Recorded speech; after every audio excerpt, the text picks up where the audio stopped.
يا أيها الذين آمنوا اصبروا وصابروا ورابطوا واتقوا الله لعلكم تفلحون.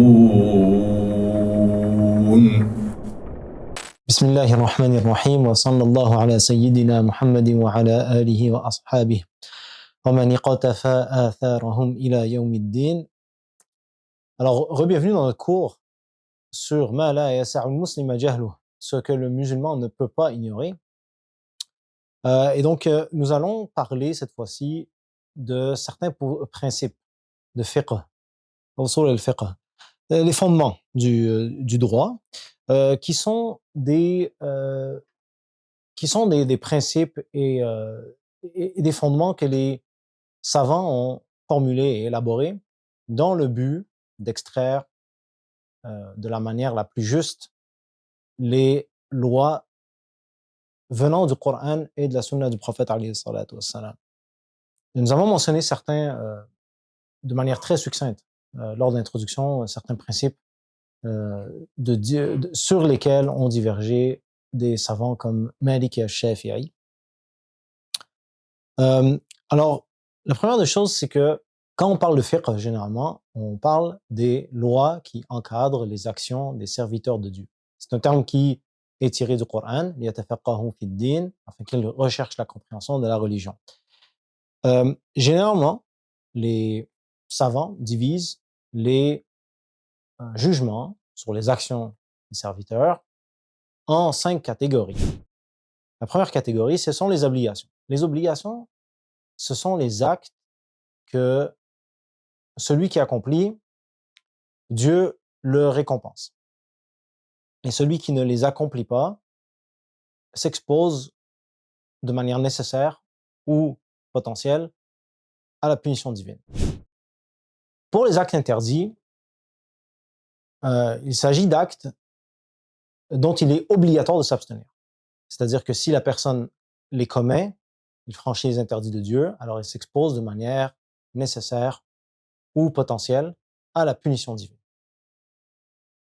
Ensuite, il y a une grande catégorie de choses qu'on pourrait considérer comme permises et qui peuvent être sous-divisées en 3 sous-catégories. Et donc, il y a les choses qui sont totalement permises, c'est-à-dire que du point de vue du jugement divin, le faire ou ne pas le faire est exactement le même, c'est-à-dire qu'il n'y a ni récompense ni punition qui s'y rattachent. Il y a aussi des actes préférables, qui sont les actes qui, lorsqu'ils sont commis, sont cause de rétribution divine, de récompense, mais ne pas les accomplir n'est pas une cause de punition. Et il y a finalement les actes déconseillés ou parfois appelés détestables, qui sont des actes qui, bien qu'ils ne soient pas interdits et ne sont pas cause de punition, s'en abstenir est une cause de récompense divine. Donc, quand on va parler de fiqh, c'est-à-dire du domaine qui entoure les lois de l'islam, nous allons souvent parler de ceci est interdit, ceci est permis, ceci est préférable. Le terme préférable, des fois, certains savants utilisent le terme sunnah, d'autres vont utiliser mandoub, d'autres vont mentionner mustahab, c'est-à-dire préférable.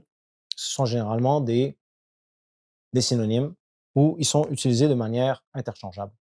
Et donc, en résumé, les obligations, al-wajib, al-fard, sont des termes qui sont utilisés parfois en arabe pour les désigner. Al-haram, pour l'interdit. Al-makrouh, pour le détestable. Al-mustahab, ou al-mandoub, ou al-sunnah, pour ce qui est préférable. Et al-mubah, ou al-halal, pour ce qui est strictement permis. Nous allons aussi parler de cause, c'est-à-dire un sabab, c'est-à-dire quelque chose qui entraîne un autre jugement. Il y aura aussi parfois la mention de shart ou de mania. Shart, c'est la condition. Et al-mani', c'est quelque chose qui empêche un autre, un autre jugement. Je voudrais attirer votre attention sur le fait qu'il y a shurut al-taklif, c'est-à-dire les conditions qui font en sorte, qui entourent le fait de devoir se conformer à la loi islamique. Alors, généralement, dans tous les chapitres de fiqh, ces conditions vont se retrouver et avoir un impact. Il y a d'abord l'islam, donc le fait d'être musulman, parce que de manière générale, les lois de l'islam ne s'appliquent pas sur les gens qui ne sont pas dans l'islam. Alors, par exemple, on va dire qu'il est obligatoire de diviser les biens du défunt musulman selon les lois de l'islam, donc c'est obligatoire de le faire sur les musulmans, et d'une certaine manière aussi sur le défunt en tant que tel. Et nous n'allons pas dire que ces lois doivent être appliquées, c'est-à-dire que les musulmans doivent diviser les biens d'un défunt non musulman, parce qu'il y a le manque de la condition de l'islam. Et de la même manière, nous n'allons pas dire que la prière elle est obligatoire sur, euh, sur un non-musulman, d'une telle manière que lorsqu'il se convertirait, il aurait à refaire les obligations passées, par exemple. Ou la même chose pour le jeûne, quelqu'un qui se convertit à l'islam et qui a eu des mois de Ramadan qui sont passés derrière lui, nous n'allons pas lui dire « tu dois reprendre les jeûnes que tu as ratés » et ainsi de suite, entre autres parce qu'il y avait un manque de la condition de l'islam qui était une condition pour que ces jugements d'obligation existent. Ensuite, une autre condition pour at-taklif, c'est-à-dire le fait de devoir se conformer à la loi divine, c'est al-aql, c'est-à-dire être en possession de moyens intellectuels permettant de comprendre et d'appliquer ces devoirs. Donc, quelqu'un qui hallucine et est incapable de faire la distinction entre le fait de jeûner ou de manger, par exemple, ne peut pas être tenu de jeûner. Ça, c'est un exemple.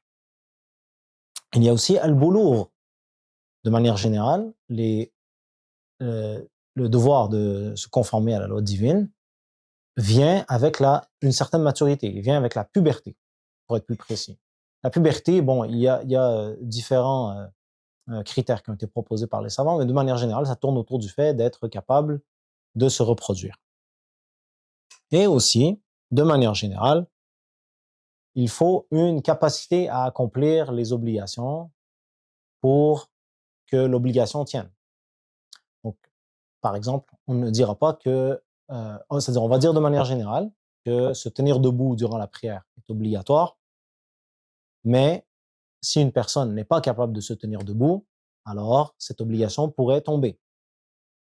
De manière générale, les savants de l'islam utilisent quatre grandes sources de lois.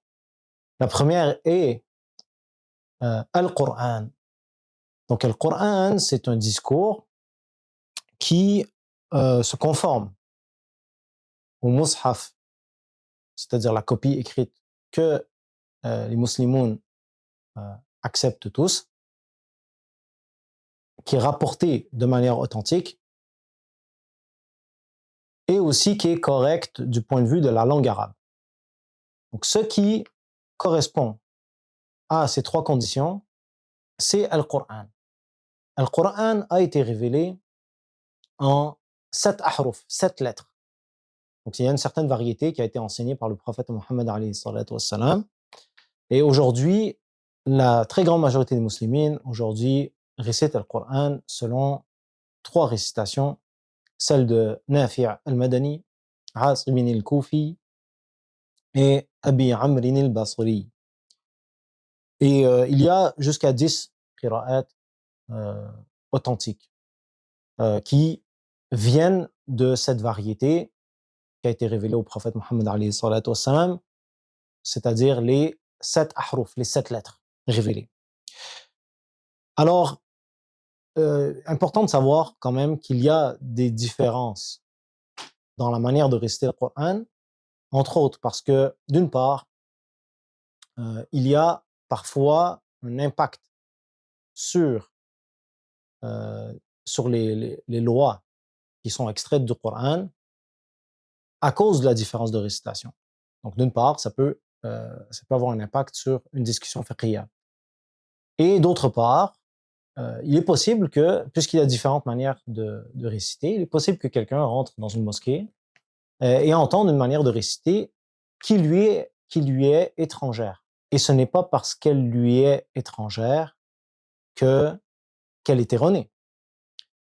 Donc ça, c'est la raison pour laquelle il est bien de savoir qu'il existe une variété dans la manière de réciter le Coran et que tant que les trois conditions que j'ai mentionnées sont respectées, alors c'est le Coran.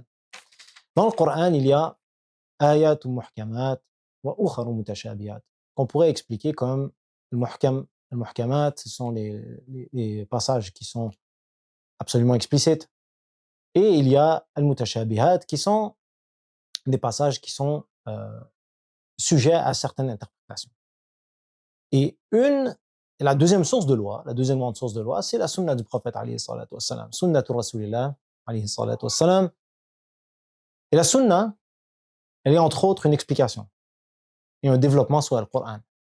قال الله تعالى وأنزل الله عليك الكتاب والحكمة وعلمك ما لم تكن تعلم. Dieu t'a révélé ou a fait descendre sur toi le livre et la sagesse et t'a enseigné ce que tu ne connaissais pas. وكان فضل الله عليك عظيما. Et la bonté de Dieu sur toi est énorme. وقال الله تعالى وأنزلنا إليك الذكر لتبين للناس ما نزل إليهم ولعلهم يتفكرون. Et nous avons fait descendre sur toi le rappel afin que tu rendes clair aux gens ce qui a été descendu vers eux. Donc, on trouve ici la notion que Rasulullah, il reçoit un rappel, il reçoit une révélation et il est chargé de rendre clair. Et on trouve d'autres versets. وقال الله تعالى لقد من الله على المؤمنين إذ بعث فيهم رسولا منهم يتلو عليهم آياته ويزكيهم ويعلمهم الكتاب والحكمة وإن كانوا من قبل لفي ضلال مبين. Donc il y a la mention de Rasulullah qui récite le livre aux croyants et leur apprend, et les purifie et leur enseigne aussi une sagesse ou la sagesse, malgré qu'ils étaient dans un égarement clair auparavant. Et dans un autre verset similaire, كما أرسلنا فيكم رسولا منكم يتلو عليكم آياتنا ويزكيكم ويعلمكم الكتاب والحكمة ويعلمكم ما لم تكونوا تعلمون. Donc il y a les mêmes concepts qui sont mentionnés et aussi le fait qu'il enseigne aux croyants ce qu'ils ne connaissaient pas. وقال الله تعالى وما ينطق عن الهوى إن هو إلا وحي يوحى. Parlant de Rasulullah, il ne prononce pas ou ne s'exprime pas sous l'effet de la passion. Ce n'est qu'une révélation qui lui est révélée. Donc il y a là le fait que Rasulullah, quand il parle de religion, il parle avec l'inspiration divine, il parle avec les révélations.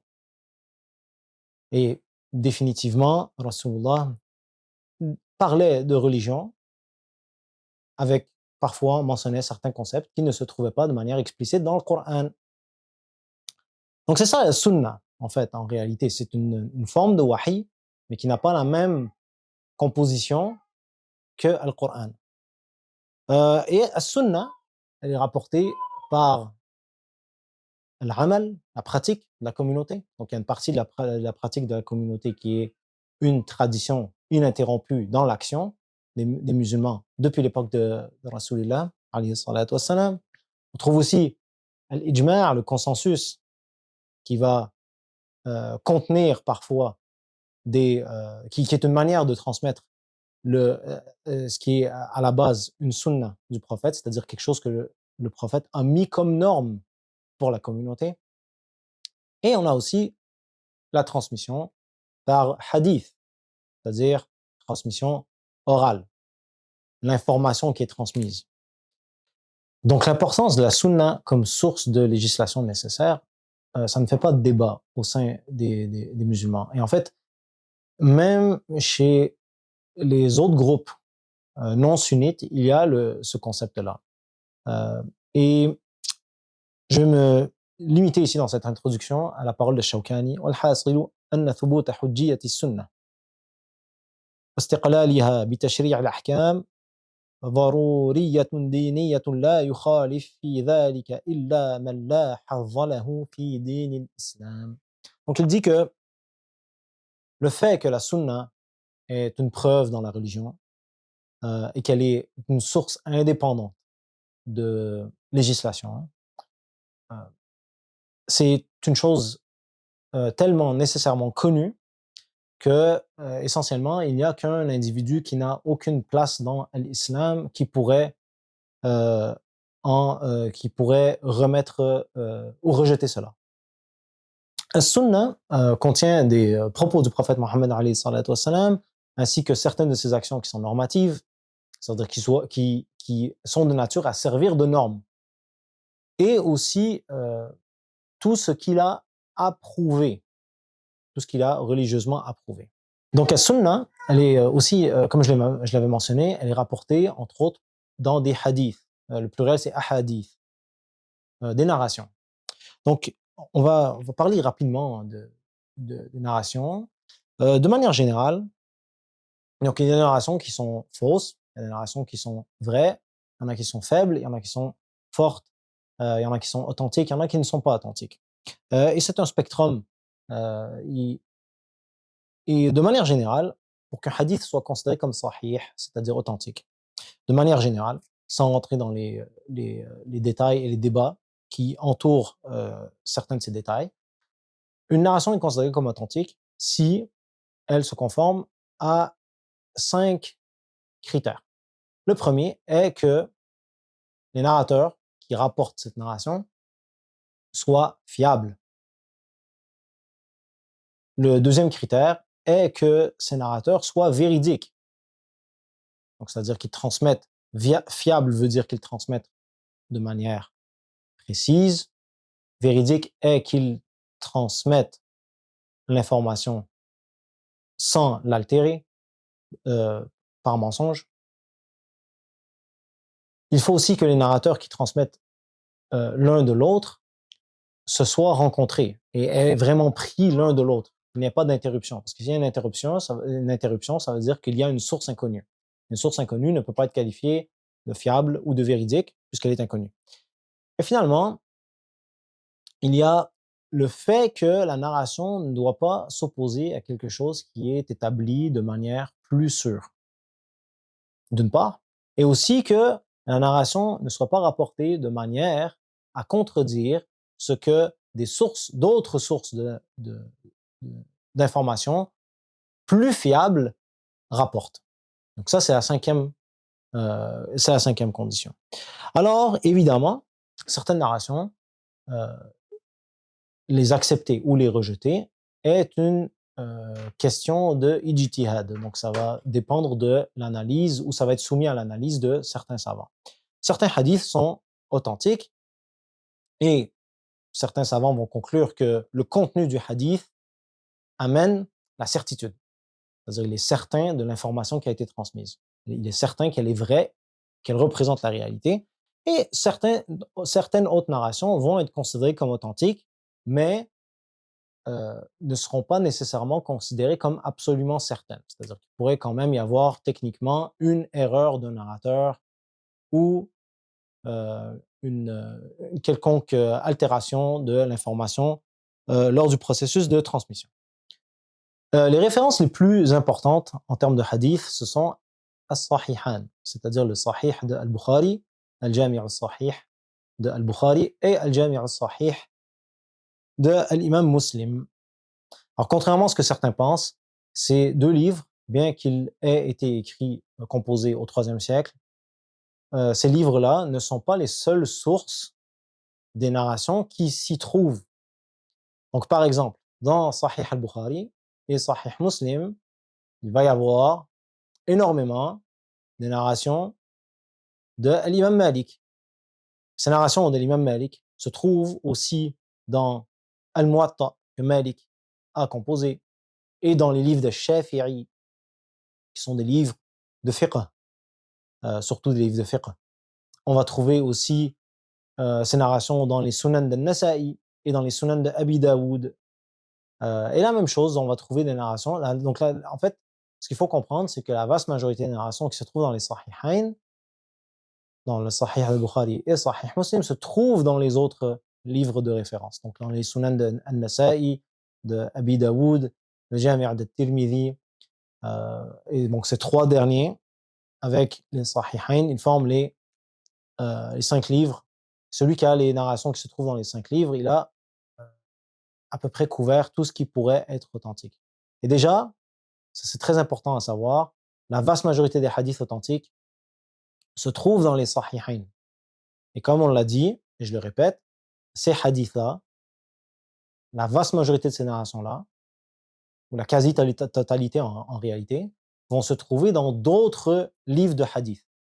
Donc, la vaste majorité des Sahihain se trouve dans le Musnad de Ahmed. Donc, c'est juste pour donner un exemple. Alors, je reviens sur le statut des Sahihain. J'ai mentionné que la vaste majorité des hadiths se trouve dans la vaste majorité des hadiths authentiques se trouve dans les Sahihain. La vaste majorité des hadiths authentiques se trouve dans les Sahihain. Ibn Rajab a dit correctement قل حديث تركاه إلا وله علة خفية. Il y a peu de hadiths que ces deux-là ont laissé de côté sans qu'il ait un vice caché. Et Ibn Abd al-Barr a dit une parole similaire. إن كان الحديث أصلا في بابه ولم يخرجاه ففيه شيء قادح. Si une narration est un fondement sur le sujet qui est traité par la narration et que ils ne sortent pas, c'est-à-dire que Al-Bukhari et Muslim n'incluent pas cette narration dans leur livre, alors cette narration a un problème. Donc de manière générale, la majorité des narrations, et surtout les narrations les plus importantes, se trouvent dans les Sahihain. Et il y a peu de narrations authentiques à l'extérieur des Sahihain. Une grosse partie des narrations qui se trouvent dans les autres livres sont des hadiths qui sont cités dans les Sahihain. Donc ça, c'est important à savoir. Ensuite, il y a la troisième source de loi, qui est de manière générale acceptée par les savants des musulmans, c'est l'ijma', le consensus. Donc le consensus, il y a beaucoup de détails qui sont mentionnés dans les livres de Usul al-Fiqh et dans les discussions des usuliyin. De manière générale, ce qu'il faut retenir, c'est qu'il y a différentes manières d'approcher le fiqh, d'approcher les lois, l'extraction des lois du Coran et de la Sunna. Et que si toutes les manières différentes de regarder la loi, si toutes ces manières concordent sur la conclusion, alors il est fort probable que la conclusion soit correcte. Et finalement, la quatrième grande source de loi, c'est al-qiyas, qui est en fait le fait de donner un jugement connu d'une chose connue sur une chose dont le jugement est inconnu. Donc lui donner le même jugement à cause d'une certaine forme de ressemblance qui se trouve dans ces deux cas qui sont jugés. Donc ça, c'est le concept du qiyas. Donc on peut citer comme un exemple le hadith du prophète alayhi salatu wassalam sur le fait que celui qui a mangé de l'oignon ou de l'ail, alors qu'il ne se présente pas à la mosquée pour la prière en groupe, parce que son odeur incommode les anges et les fidèles. Alors, ici on a un jugement sur celui qui a mangé de l'ail ou de l'oignon. Alors là, les fuqaha vont regarder, vont dire, bon, ce jugement, il a été, c'est-à-dire de ne pas venir à la mosquée, ça c'est le jugement, il a été donné à cause qu'il y avait une odeur. Donc là maintenant, l'odeur Alors là, maintenant, ils vont dire, on va affirmer le même jugement ou quelque chose de similaire pour toute odeur qui pourrait incommoder les autres fidèles ou les anges. Donc ça, c'est un exemple qu'on pourrait citer qui est simple à comprendre au moins, qui est simple, qui est conceptuellement simple. Un autre exemple, quelque chose qui m'est arrivé dans la, comment dire, c'est une anecdote en fait personnelle que je trouve qui est quand même intéressante. Alors j'étais dans un cours de lutte et l'entraîneur nous a ordonné on était dans un parc. Alors l'entraîneur nous a dit chacun va sur un arbre et pousse le plus fort possible sur l'arbre. Donc évidemment, le but c'est de nous fatiguer et de nous amener à développer notre force de pousser, ce qui est très important pour un lutteur. Alors moi, j'ai compris l'arbre en tant que tel. Donc lui, il a dit pousser sur un arbre. Allez chercher un arbre et pousser sur l'arbre. Moi, j'ai compris que c'était pas l'arbre qui était voulu. C'était juste n'importe quelle surface qui y ressemble, qui va résister à ma force de pousser. Alors, devant l'entraîneur, j'ai poussé sur un lampadaire qui se trouvait juste devant moi. Donc lui, il a rien dit. Parce qu'évidemment, je m'étais en fait conformé à la réalité de ce qu'il demandait. Donc, et on trouve dans des hadiths du prophète alayhi salatu wassalam, des cas similaires. C'est-à-dire que Rasulullah il ordonne quelque chose et qu'un sahabi il dit est-ce qu'on peut pas faire aussi ça. Après avoir mentionné l'ijma', le consensus, donc ça ce sont les questions sur lesquelles tous les savants musulmans se mettent d'accord. J'ai mentionné al-qiyas. Al-qiyas, l'analogie, souvent ça demande une certaine forme d'analyse et souvent on va trouver une certaine forme de divergence entre les savants.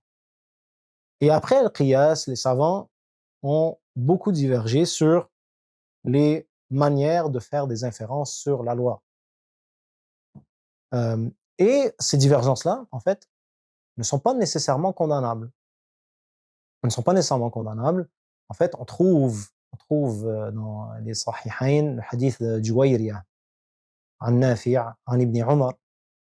Et il y a la mention que dans ce hadith, que Rasulullah alayhi salatu wassalam, a dit La yusalliyanna ahadukum al-dhuhra ou al-asra illa 'inda bani Qurayza. Donc, que l'un d'entre vous ne prie le dhuhr ou al-asr, selon la version, que chez Bani Qurayza. Alors, la prière est venue sur le chemin. Un groupe, on dit, ils allaient prier la prière une fois arrivés chez Bani Qurayza, c'est-à-dire indépendamment de si le temps de prière sort. Et un autre groupe a dit Lam yurid minna dhalik. En tout cas, dans une version, c'est mentionné Lam yurid minna dhalik. Il n'a pas voulu cela de nous, c'est-à-dire que nous repoussions la prière. Ce qu'il voulait, c'est qu'en fait, on se presse à s'y rendre. Et donc, ils ont prié sur le chemin. Et il y a la mention dans le hadith que Rasulullah lam yu'annif ahadan min al-fariqayn. Rasulullah n'a pas blâmé, alayhi salatu wassalam, un des deux groupes. Et on sait que le contenu de ce hadith, et en tout cas l'esprit qui est contenu dans l'histoire de ce hadith, on sait qu'il est vrai jusqu'à un certain point nécessairement. Parce que Allah subhanahu wa ta'ala, parlant des muhajirin et des ansar et des sahaba de manière générale, a dit radiyallahu anhum radu anhu. Donc Dieu les a agréés. Dieu les a agréés malgré qu'il existait de profondes divergences parfois sur certaines questions fiqhiyya.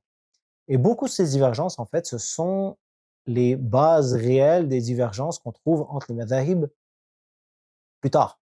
Donc beaucoup des divergences qu'on trouve entre les Zahiriyya et par exemple les Malikiyya, ça va être en fait une divergence au niveau fondamental qui trouve un écho ou parfois une source directe dans une divergence entre Abdullah ibn Umar et Abdullah ibn Abbas, par exemple. Il y a des cas comme ça, où on va trouver une divergence, en fait, c'est entre Aïcha et Abi Huraira. Et après ça, on va trouver les madhahib, les quatre madhahib, on va les trouver en train de diverger, de la même manière que Aïcha, Umm al-Mu'minin, radiyallahu anha, Donc, on va trouver les 4 madhahib se diviser, tout comme Aïcha et Abu Huraira ont divergé sur la question, et ainsi de suite. Donc, mais cela ne veut pas dire non plus que toute divergence est acceptable, et on trouve parfois la majorité des savants qui mentionnent l'opinion d'un autre savant, et malgré qu'il est connu comme étant un faqih, c'est-à-dire un juriste compétent, malgré qu'il est connu comme un grand faqih, ils vont dire que cette opinion est une opinion marginale ou très faible ou euh, condamnable ou et ainsi de suite. Donc, dans la divergence, elle existe, elle a toujours existé, elle n'empêche pas, euh, en fait, elle n'est pas un problème en tant que tel. Le problème, c'est de contredire les preuves, euh, les preuves qui sont décisives, les preuves qui sont très fortes. C'est ça le problème, en fait. Il y a finalement quelques principes que je veux mentionner, quelques principes. La première des choses, c'est que ad-din qad ukmil. La religion a été parachevée par Dieu, elle a été complète. قال الله تعالى اليوم أكملت لكم دينكم وأتممت عليكم نعمتي ورضيت لكم الإسلام دينا. Donc j'ai complété pour vous votre religion. وأتممت عليكم نعمتي. J'ai complété mon bienfait. J'ai Bon, alors Dieu a parachevé la religion, il l'a complétée, il a fini son bienfait sur la communauté et il a agréé à l'islam comme religion pour la communauté. Ça, c'est la première des choses qui est très importante. Donc la religion, elle n'est pas incomplète de telle manière qu'il y aurait besoin de rajouter quelque chose dedans. Donc là-dedans, on a le concept que les innovations sont, de manière générale, condamnables. Deuxième chose, le prophète alayhi salatu wassalam, il a demandé à la foule durant son hajj, Hal ballaght, est-ce que j'ai communiqué? Allahumma shahad, Dieu soit témoin. Donc parlant de donc ça c'est le jour où le verset Al-yawma akmaltu lakum dinakum wa atmamtu alaykum ni'mati wa raditu lakum al-islam dina, le jour où ce passage du Coran a été révélé, le prophète Mohammed alayhi salatu wassalam a pris la foule à témoin qu'il a communiqué le message. Donc, la religion, non seulement elle a été complétée, mais elle a été communiquée. Et finalement, ad-dinu mahfouz, la religion, elle a été préservée par Dieu. Elle a été préservée par Dieu. Il y a plusieurs passages du Coran qui l'impliquent ou le disent. Et donc, la religion elle est complète. La religion, elle a été communiquée de manière claire et la religion, elle a été préservée. Elle a été préservée, entre autres, avec les efforts des savants et entre autres avec les ijtihadat des savants. Wallahu a'lam. Il en résulte que si quelqu'un veut prétendre que une partie de la religion ne s'applique que durant une période de temps limitée, qu'il décide de lui de limiter, il doit amener une preuve pour cela. Et de la même manière, s'il dit qu'une partie de la religion ne s'applique qu'à un groupe spécifique de gens, alors que les textes sont généraux sur tous les musulmans, alors il doit amener une preuve pour cela. Et de la même manière, celui qui prétend qu'un texte dont le sens est apparent, clair, ne veut pas dire ce qu'on en comprend normalement, il doit amener une preuve pour cela. Parce que sinon, cela irait contre les principes, c'est-à-dire que la religion a été complétée, que la religion a été communiquée et que la religion a été préservée par Dieu. Un principe qu'on trouve de manière générale dans les discussions des fuqaha concernant les lois, de manière générale, ils vont dire qu'al-amr lil-wujub fi aslih. Donc, c'est pas consensuel, mais de manière générale, on va les voir tous appliquer cette règle assez souvent.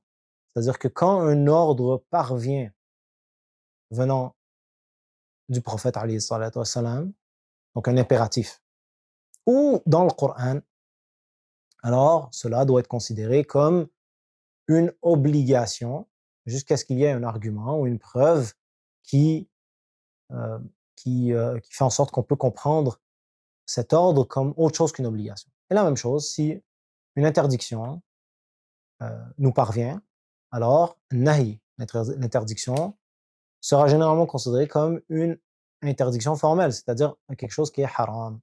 Donc ça, c'est le jugement d'interdiction. Sauf si il y a quelque chose qui nous permet de comprendre que ce n'est pas une interdiction formelle et que c'est plutôt quelque chose qui est déconseillé ou autre.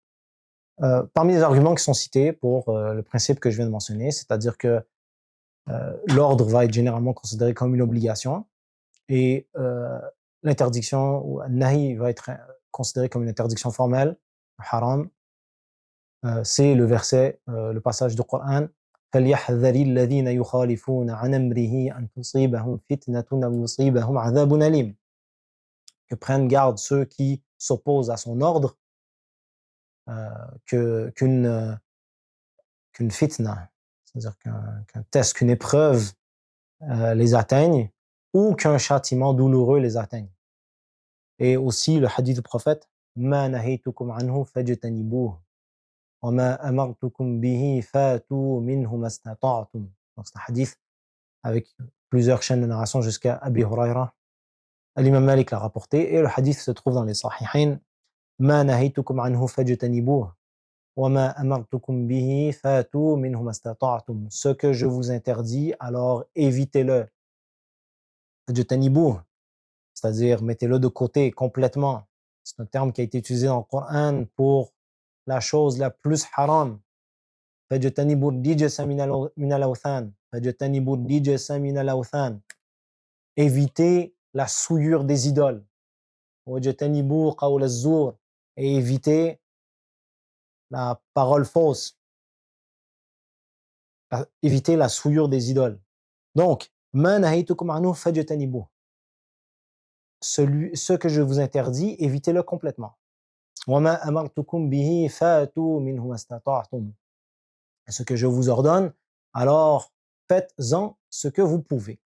Donc, c'est un hadith dans les Sahihain bien connu. Et on trouve le passage du Coran وَقَالُوا سَمِعْنَا وَأَطَعْنَا. Donc, il y a le fait que la disposition première du prophète, du croyant face à un ordre divin, c'est d'y adhérer, de s'y conformer directement. Sami'na wa ata'na. Nous avons entendu et nous avons obéi. Donc il y a le fait que quand Dieu ordonne quelque chose, le croyant s'y conforme directement. Finalement, avant de clore cette courte introduction sur les principes de loi, il y a quelques règles. Donc des règles, ce sont des jugements qui vont englober plusieurs lois. Il y a quelques règles qui sont utiles à savoir, que beaucoup de fuqaha utilisent et ont formulé. Donc la première, c'est ما صح بيقين فإنه لا يبطل بالشك. Ou الشك لا يرفع اليقين. C'est-à-dire que une chose qui est connue certainement comme étant vraie ne sera pas rejetée juste à cause d'une possibilité qui est apparue que cette chose a été annulée. Donc, c'est une règle, par exemple, qu'on va retrouver dans ce qui a rapport avec la pureté rituelle. Donc, de manière générale, la majorité des savants, du moins, disent que si quelqu'un est certain d'avoir accompli la purification rituelle, et qu'en de ça, il a un doute, donc il est certain de cette réalité, c'est-à-dire qu'il avait le droit de prier maintenant. Maintenant, il a un doute. Est-ce que j'ai perdu ma purification? Ce doute ne sera pas suffisant pour empêcher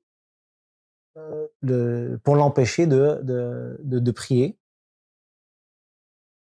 La deuxième règle, ad-dararu yuzal. En gros, ce qui cause du mal devrait être enlevé. Donc on trouve dans le Coran ولا تمسكوهن ضرارا لتعتدوا et لا تضار والدة بولدها لا تضار والدة بولدها ou لا تضار والدة بولدها, c'est-à-dire que ne les gardez pas, c'est-à-dire les femmes répudiées, ne les gardez pas de manière à leur faire, ne les retenez pas de manière à leur faire encourir du mal. Et de la même manière, on trouve que une mère ne devrait pas subir de tort à cause de son enfant. Donc ça, je paraphrase le verset, mais on trouve l'esprit de cette règle exprimée dans ces passages.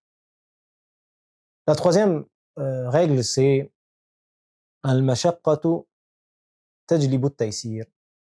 La difficulté, la présence de difficulté devrait amener une forme de facilitation. Et donc on trouve yuridu Allahu bikumul yusr wa la yuridu bikumul usr. Donc on trouve dans le Coran, Dieu veut pour vous la facilité, il ne veut pas pour vous la difficulté. La quatrième règle, c'est que l'urf est considéré, l'urf muhakkam. Donc ce qui est donc les habitudes connues dans la société, jusqu'à un certain point, elles sont utilisées pour l'établissement des lois et la compréhension de certaines lois. Et finalement, al-umur bimaqasidiha. Les questions sont jugées selon leurs objectifs. Donc, souvent, on va regarder quelle était l'intention d'une telle personne quand il a commis tel acte, et cela aura certains impacts sur certains jugements fiqhi. Donc, je vais m'arrêter là. Et donc, le prochain cours, nous allons commencer sur la purification. هذا وبارك الله فيكم وصلى الله على سيدنا محمد